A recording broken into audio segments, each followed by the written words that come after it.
एक दिन जंगल में एक बड़ा शेर आराम कर रहा था। वो बहुत थका हुआ था और गहरी नींद सो रहा था।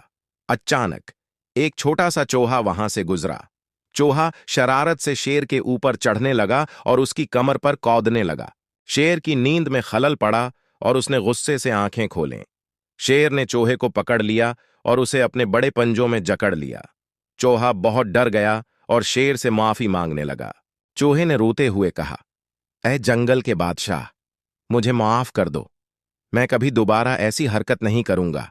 अगर आप मुझे छोड़ दें तो मैं आपकी कभी न कभी मदद करूंगा। शेर हंसा और बोला, तुम, एक छोटा सा चूहा, मेरी मदद करोगे? ये कैसे मुमकिन है?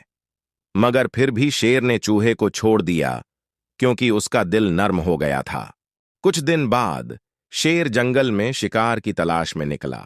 वो एक जाल में फुनिस गया जो शिकारियों ने बिछा रखा था। शेर ने बहुत कोशिश की, मगर वो जाल से निकल न सका। शेर जोर जोर से दहाड़ने लगा। चूहा शेर की दहाड़ सुनकर वहां पहुंचा।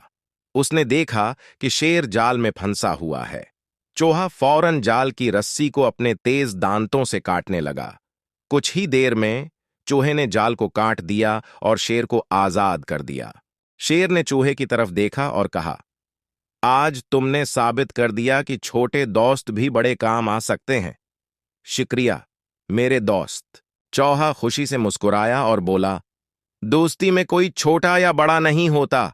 हमें हमेशा एक दूसरे की मदद करनी चाहिए।